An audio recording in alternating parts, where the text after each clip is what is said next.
What's up, everybody? It's Mike here with Spare Change Garage, and I finally got back home and we're doing some 2025 sick week prep. This here broadcast of Spare Change Garage is sponsored by the spare change in my wallet. Hell. I hope y'all had a good Christmas. I hope everybody has a good New Year. This video should be dropped by then, maybe not though, because I still got a couple things I'm waiting for this. So this will be a couple day video. We're gonna do some 4-barrel carburetor swap. Yes, I went Eldebrock. I'm a Holly guy too. I want to hear from nobody. It just made more sense for a streetable car. This ain't gonna be no hot rod or nothing fast. It's gonna be a normal street cruiser. It don't need no Holly, I'm just saying. And I got another LS under here, and we're gonna throw it back up into, well, we can't see it in there, but yeah, we're gonna throw it into Camaro and start doing a bunch of mock-up because I'm ready to get my Camaro done. Anyway, I already started before I start filming. I forgot almost. We got a little bit of crud. Taking this 2-barrel carburetor, setup off, the factory one anyway, and we're about to put the 4-barrel. I ended up getting lucky. You guys seen in the last videos, I found the 4-barrel intake, which is hard for the poly engines. But I'll go over the parts and everything I got, and yeah, we'll just go from there. We'll be doing this. I got sensors, or I guess oil pressure, coolant temp, and then voltage meter to toss in here. We're just gonna do a bunch of stuff, but it's mainly 2025 sick week prep right here as we do it. And got to get this thing running good. Honestly, I want to go start it, and you can see like all the fuel down in there, kind of. It just start flooding. It wouldn't even run. So it's never done that before.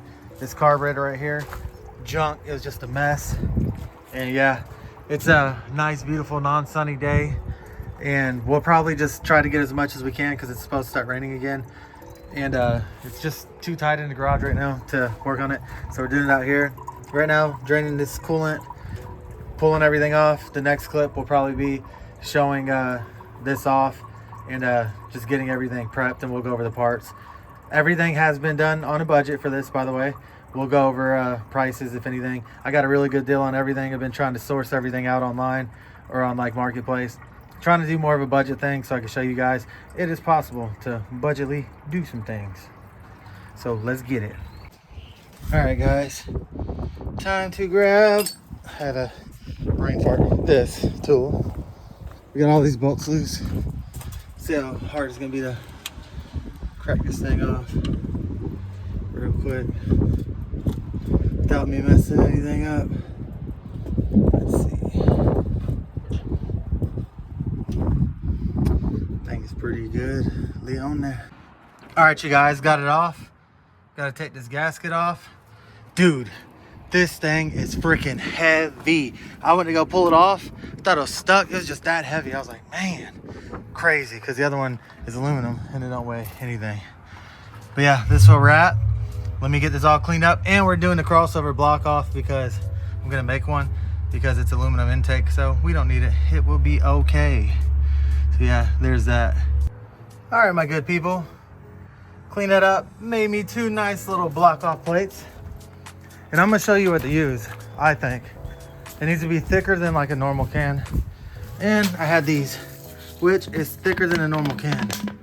So just cut it out, match it to that middle hole, and yeah. So right now I'm spraying some copper spray. It's not spraying out right, but it's all good. I'm putting RVT at the ends because I've heard like that's what's recommended instead of using a rubber gasket. Put RVT around the coolant areas. I need to do that one still. Forgot that one. Then I'll probably end up obviously throwing a little RVT around it, but put a shirt down there or something to catch all that. Make sure nothing goes in there. I'm not too really worried about it, but yeah, hopefully everything seals up good. And next step, go grab the intake, clean it off real quick, and then start getting it on. All right, you guys, put a thick bead right there, like a 3/8, I think. Smear it a little bit around the areas where it matters. Use the RVT, clumsy. The RVT that came with the kit, then the oil resistant one. It almost used that whole thing. Probably got enough to do the coolant thing, or the thermostat housing. But yeah, there's that. Now time to go grab the intake, slap her on. Alrighty folks, back to some business. We got this on.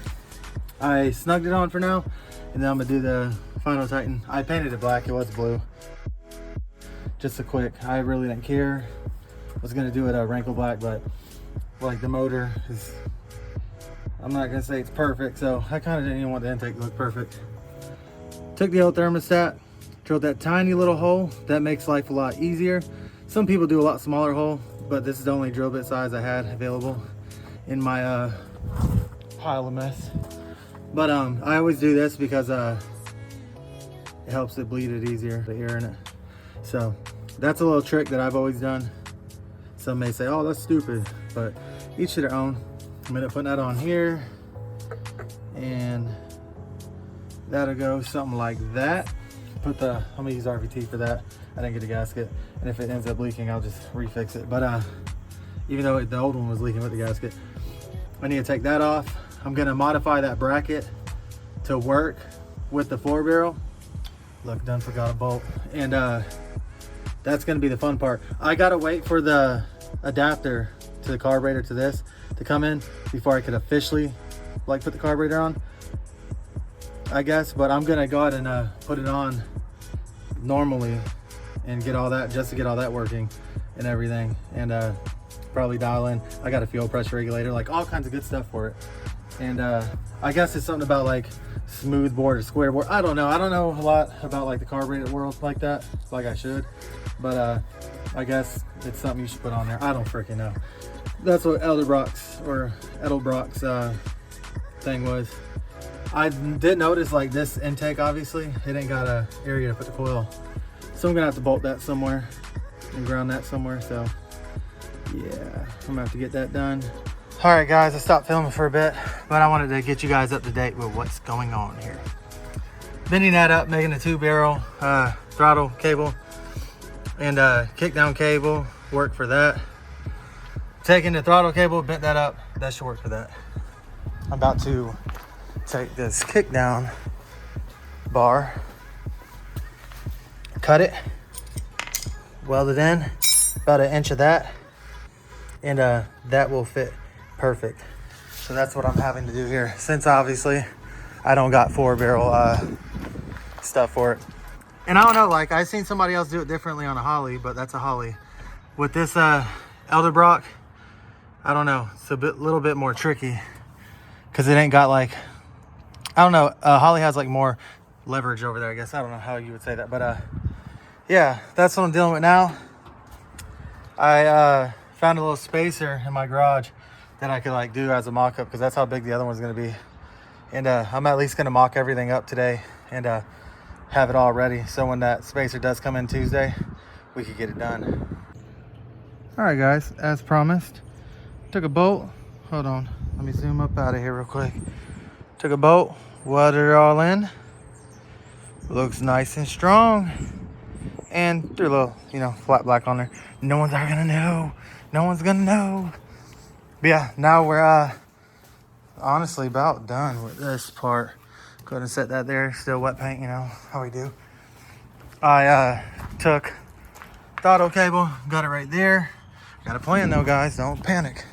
Do not panic. That's I cut this off, and now it should tighten up onto there, and that should work fine. I'm gonna get an extra long bolt and put them both on there. Have this one on there tight, and then have the other one to where it's like loose, because I think they do that in case like throttle gets stuck, something like that. So yeah, we're moving along pretty nicely. What's up, girl? You want to show the audience what? Look at that. Look at it. We've been engaged. We plan on getting married very soon, but I had to put a couple carats on that. 13 years. Had to put a couple carats on that. Our anniversary's yesterday. 13 years, guys. Help me.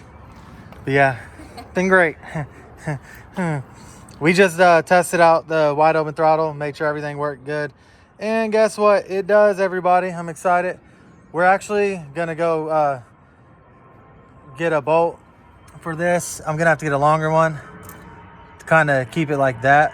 So when you hit the throttle, it stays that way. Probably going to have to bend it out a little bit more too. But so far, so good. Alrighty, me mateys. Got me lad right here, shagging me around again. Always.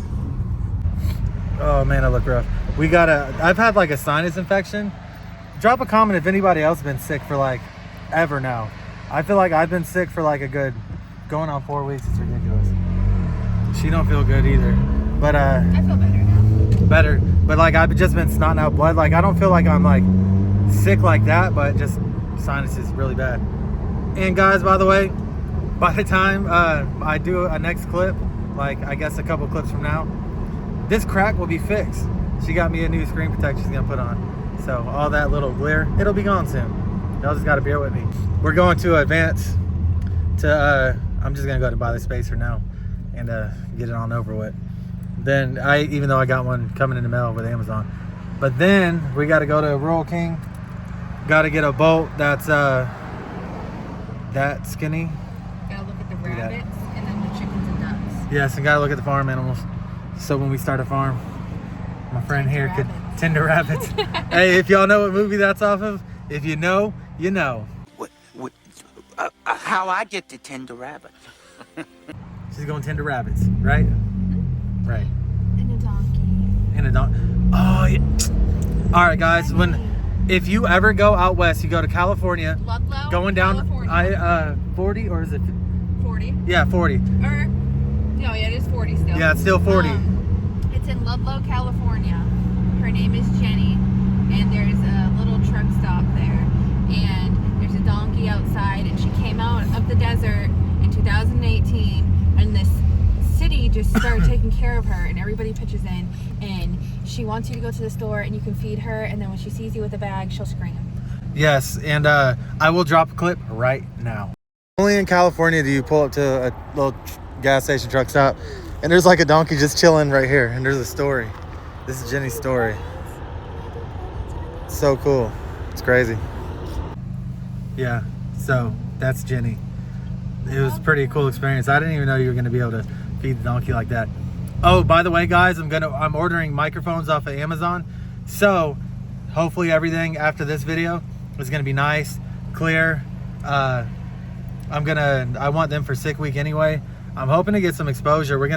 She's making my decals. We're going to do the Spirit Change Garage all over it. We want to make sure that Spirit Change Garage, it's known who we are by the end of Sick Week. Even though I don't get to race, hopefully I still make it the full week without any problems. But it's the name of the game. I don't have to go. That's the thing. If I go, then yeah, it will happen. Pretty much, because I'm going by myself. And if she ends up going, yeah. If I end up in the video somehow. Yeah, you know what happened. We didn't make it through Sick Week. But yeah, let me get this going, and I'll keep y'all in tune. Alrighty, guys, this is what I needed. Part number 22696. I guess you're supposed to use it. I don't know. I'm gonna put it on there anyway. This will help out anybody that has a 318 poly on how to do a 4-barrel carb swap without having to get like the 4-barrel linkage and this and that. Because once I get it together, I'll obviously explain everything I did, and so hopefully it'll help somebody else. Yep. All right, guys, I wish I filmed it, but I ended up having to take one of the bolts that go down there, and for the back one right here, cutting 2 slots in it, kind of making it like a self-tapper. I mean, like a rethreader, and it works fine.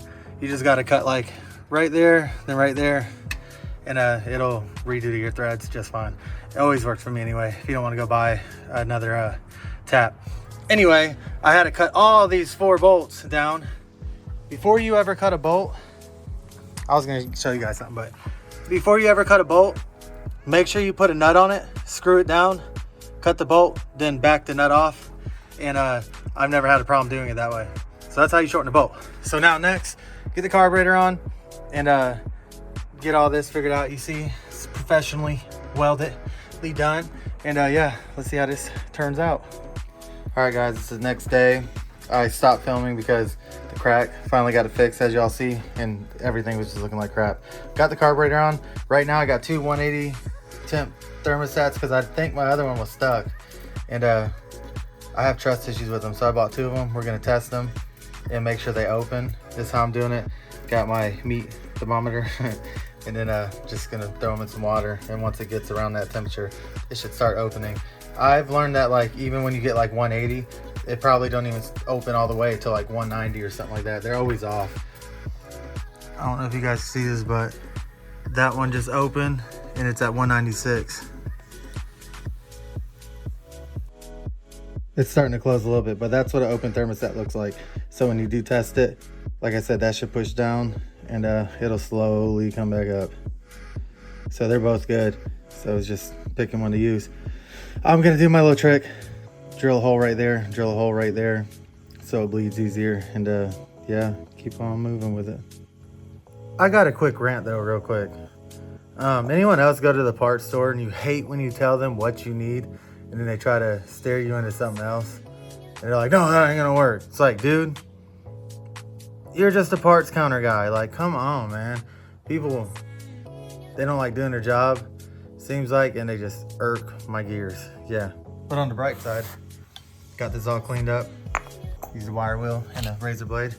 Got my two holes in there. Can't find a drill bit, so I got creative. See guys, get creative. If you ain't got a drill bit, use the self-tapper to drill a hole. So yeah, time to give you all the reveal though over here. Carburetor's on. Everything, it ran really good. Other than when you get full throttle, it would bog out, but I guess it's something to do with you gotta adjust this flap. It's opening too soon, I'm guessing, or too late. It's either running too rich or too lean, I'm not sure yet. But it looks pretty good in there. Like I said, I'm a Holley guy, but I was always, I was told that these are better streetable carbs. I don't know, I'm not too familiar with Edelbrock, I don't know. But so far out of the box, it seems pretty good. I'm sort of an outlaw, you know, because I'm using black RVT and I'm not using the blue stuff or whatever they were suggesting. Yeah, but doing this with one hand sucks. All right, guys, we're gonna do the first startup. It's cold. I did hit the accelerator pump, so it did pump gas in it. I don't know if that's gonna affect it right now. We about to find out. I'm not even gonna hit the gas right now. I didn't hit the gas at all. Well, it ended up dying, but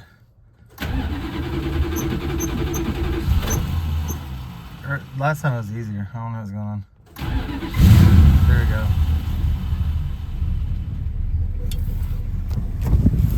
I don't got choke hooked up. And that idle's super low when it's cold. Obviously, if that choke was on and the fast idle was on, it'd be a little bit different. But yeah, it's idling pretty good, other than it being low. I'll just sit there for a couple seconds.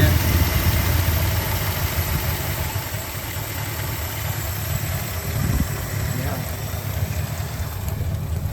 I'm gonna sit here and bleed this through. I have the funnel thing to bleed it. I'm putting water in it just for now to make sure no leaks or anything. I have the funnel thing to bleed it, but I don't know where my adapter pieces are. All right, guys, I let the coolant bleed. I hose it back off. I'm just letting it run for a little bit. Seems to be running pretty freaking good. Sounds good to me. Revs up nice. So yeah, a little bit of puffage back there, but it's okay. See the fuel pressure gauge drop down a little bit. It'd be fine. But yeah, seems to be running pretty good. All right, my good folks, I'm about to put the oil pressure gauge in, and make sure you buy this. Do not use that plastic line. I've seen it so many times melt through. No bueno. You do not want that. Gonna run it through right there. I'm gonna put this in there, run it back, and then run that one wire up here for the battery gauge, I guess, and then or voltmeter, and then yeah. Alrighty guys, behind the scenes off camera, got that on, looking good. And I got all the gauges in. I ended up having to put one gauge to like the headlight's bad anyway, so it don't matter. So I just tapped it in right there. That's for the voltage meter. Coolant.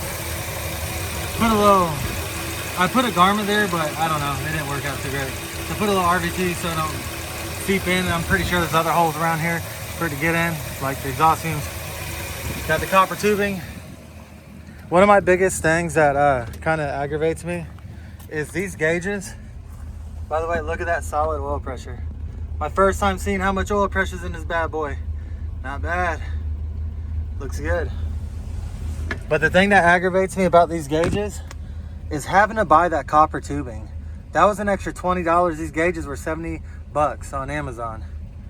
I wanted to go with something good, so I wanted Autometer. But that's insane. Honestly, that's so crazy. Like, don't make sense. I was able to just bolt that onto there, take that off that somebody put in. Last thing to do is clean up all these tools. Look at that, spare change. And yeah, she's running pretty solid right now. It's not too bad out. I'm gonna end up going for a drive here in a bit, make sure everything's good. And yeah, so far so good. Like I said, I think I'm gonna buy an extra radiator though. I don't trust this one. I don't know, something about it. Other than that, everybody, I'm glad to have this done. And just like that, we're about to conclude this video. Why? Ooh. No, oh man, I'm super dizzy right now. Anyway, because that right there, I'm gonna do on a separate video because I'm gonna be on the road anyway, so I'm gonna have to spread these videos out a little bit. But this will conclude the prep. The only thing I'm gonna do is probably adjust the tie rod ends, make sure the alignment's good on that. But I can do that off camera. Y'all got to see the 4-barrel swap, a little bit of things. Trying to keep you guys updated. I hope everybody had a really good Christmas. I already said this, but hope everyone had a good Christmas, and I hope everybody has a happy new year. Let's do the new year right, 2025. Let's get going, everybody. Let's get all these projects finished. Yeah.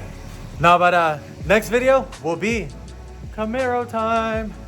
And maybe organizing the garage. I don't know. Probably not organizing the garage, but at least Camaro time for sure. We'll end up cleaning out the LS, going over the 5.3 that I got sitting right there. And I'm just using that as a mock-up because the 5.3 would go up into there. And then my 408 sitting on the stand right there will go into that. So unless I go big block, thinking about it. Anyway, y'all like, comment, subscribe. And come on, let's get these subscribers up. We're doing so good now. We're at 128, everybody. I'm so excited because my first video coming through, I was at like 60. We doubled in just a month, which is amazing. Hey, any growth is good growth. Y'all stay tuned. I don't want to bore y'all too much with talking. I don't want to put nobody to sleep today. I got white growing in my beard. I'm getting old. My birthday's coming up in 2 weeks. I'm going to be 32. Oh my God. But yeah. Anyway, that concludes today's, I guess, episode of Spare Change Garage. Y'all stay tuned, and we gonna bring it into the new year just right.